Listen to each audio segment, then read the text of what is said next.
थेवब्लाबो जेनदोंब्लाबो हाजेबोआ गोसोआव दुखु दं।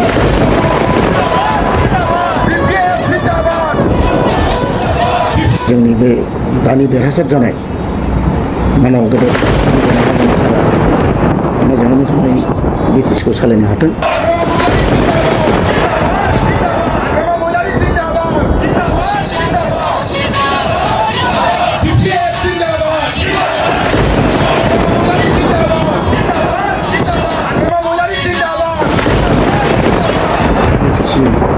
साफ्रोमबो रायजो राजा बिथांमोनखौ दुर्गा फुजानि जानानै आं साबायखर बावहरबाय। दुर्गा फुजाया दिनैनिफ्रायनो जाजेनबाय दा बेनिखायनो आं जाहाथे बे जोंनि बिमा दुर्गा जाहाथे जोंनि बे दानि देरहासार जानाय मानाव गेदेर गोनां हाग्रामा सारा मोजाङै मोजाङै बिटिसिखौ सालायनो हाथों।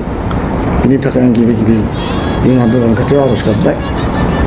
नंगौ इलेक्सनाव जेननाया देरहानाया थाखायो हाबाव जेबो बुंनांगौ गैया, नाथाय आं जेनदोंब्लाबो आंहा दुखु गैया। मानो होनना बुङोब्ला जोंहा मानगोनां हाग्रामा सारा फैफिनबाय। जाहाथे बिथाङा मोजाङै रायजोफोरनि जानाखि लुबैनाय रायजोफोरनि जा साननाय हनाय डिमान्ड बेफोरखौ जाहाथे मोजाङै मावो बेखौनो आं बिथांखौ खावलायहरबाय। दा आं सिगाङावबो बुंखादों आं पेनाल्टिबाबो देरहागोन होननानै बुंदों, नाथाय जेनबाय पेनाल्टियाव एखमबा मेसिनाबो रनाल्ड'आबो हाबा थिग बिदिनो आं जेनेबाय। आं बारा भरावबो जेनाखै, सानोबा आं 950 भट मोनबानो आं देरहायोमोन। नाथाय आं मोनसे सम्प्रदायनि मानसि मुस्लिम सम्प्रदायनि मानसिफ्रा आंनो भट होयो, आं दिनैहाय जेनदों आरोखि। थेवब्लाबो जेनदोंब्लाबो आंहा जेबो गोसोआव दुखु गैया आरो जथेस्थ' खस्थ' खालामदोंमोन आंनि कार्जकर्ता बिथांमोना। नांसेयावबो जेननाया बे जाहैबाय रायजोनिसो खोथा जाहैबाय। रायजोआ जायखौ आसिरबाद होयो बेनो देरहासार जायो होननानै आं नोंथांमोननि सिगाङाव गोबां खोथा बुंदों। दा गमामायैनो दिनैहाय भाग्यबो गैया होनजाबाय, रायजोनि आसिरबादबो गैया होनजाबाय आं। दा बेखौ लानानै आंहा जेबो दुखु गैया। आङो जेनदोंब्लाबो आं बिराद मोजाङै दं दा। आरो जोंहाथ' स्टेटआवबो बिजेपि सरकार दङ।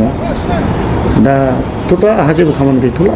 दा आङो राजनितिखौ एसे दोनथ'सिगोन, उनाव माबाफोर जायो टाइमफोर फैब्ला सम फैब्ला आं मा खालामनाय जायो।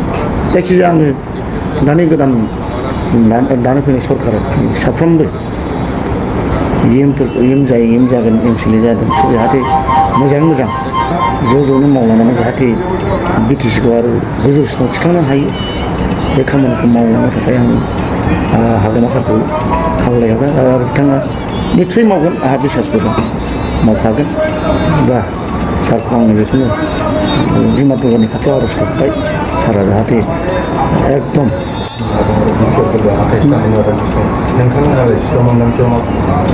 एनालाइसिसआ बेनो जोंना प्रमद साहाबा बांद्राय गोजौआव सिन्था खालामनायाव बे दिनैहाय भुगिनांगौ जादों। मानो होनोब्ला बिथाङा बहुद फुराना थिखादारफोरखौ खस्थ' होदों।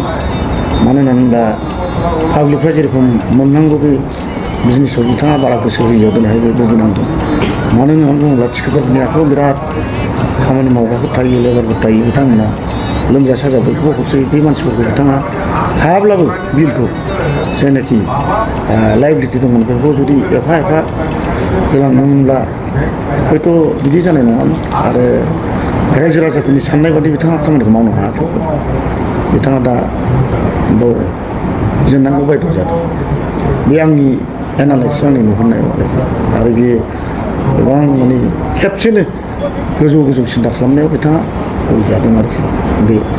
बे आंनि सिन्थाधारा, आंनि नुहुरनायाव बेखौ नुहुरदों। बिदिबालाय फुरानानो साबसिन होननानै बेखौ रायजो राजाफ्रा बयबो गनायनानै लादों। बेबादिखौ आं नुहुरदों आरोखि।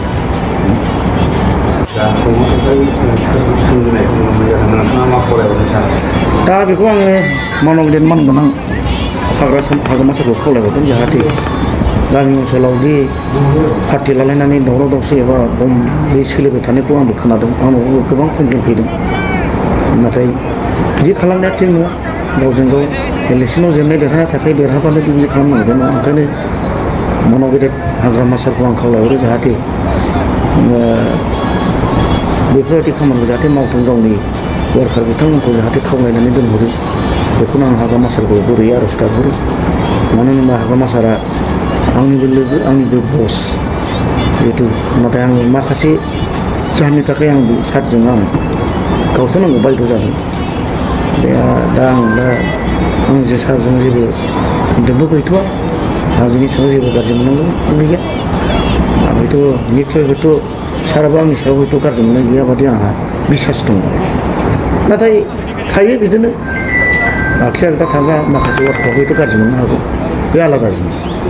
आं दा बेखौनो आं खावलायबाय जाहाथे बे दावराव दावसिखौ खालामा बेखौ आं गुरै खावलायहरबाय गासिबो जोंनि गणगस मुसलमान आरो बिटिआरनि जोंनि बिपिएमनि दैदेनगिरि वार्कारफोरा जाहाथे बिदि खामानिखौ मावथों बेखौ आं गुरै खावलायहरबाय। नैबे थांगासिनो दं माबादि मावजानायखौ लुबैयो?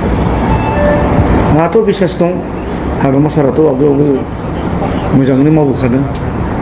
जेब्लायबो बे सिगां गाहाय लेभेलखौ सिन्था खालामगोरो, जाथिखौ सिन्था खालामगोरो बेनिफ्रायसो बे राजनिति खालामो। दा थिग बेबादिनो सिगांनिफ्राय आरो बे साबसिन मावबावगोन होननानै आंहा बिसास दङ आरो मावगोन बेखौनो मावनानै देखायगोनबो सारा आंहा बेखौ 100% बिसास दं। गामि ओनसोलाव दि पार्टि लालायनानै दावराव दावसि एबा बे सोलिबाय थानायखौ आंबो खोनादों, आंनावबो गोबां कमप्लेन फैदों। नाथाय बिदि खालामनाया थिग नङा। गावजों गाव इलेक्सनाव जेननाय देरहानाय थाखाय देरहाबानो बिदि खालामनांगौ नङा। ओंखायनो मना गेदेर हाग्रामा सारखौ आं खावलायहरो जाहाथे बेफोरबायदि खामानिखौ जाहाथे मावथों, गावनि वार्कार बिथांमोनखौ जाहाथे खावलायनानै दोनहरो बेखौनो आं हाग्रामा सारखौ गुरैयै आर'ज गाबहरो।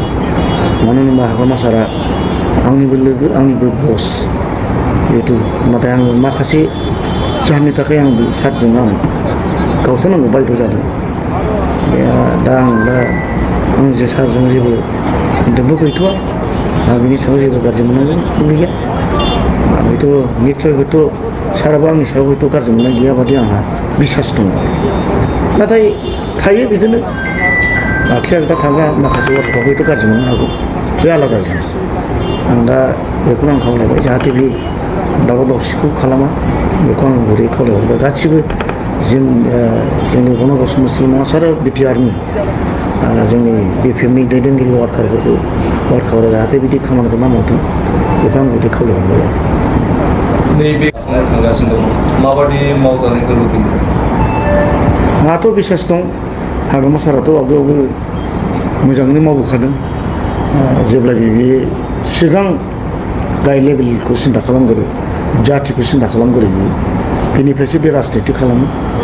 दा थिग बेबादिनो सिगांनिफ्राय आरो बे साबसिन मावबावगोन होननानै आंहा बिसास दङ आरो मावगोन बेखौनो मावनानै देखायगोन बे सारा आंहा बेखौ 100% बिसास दं।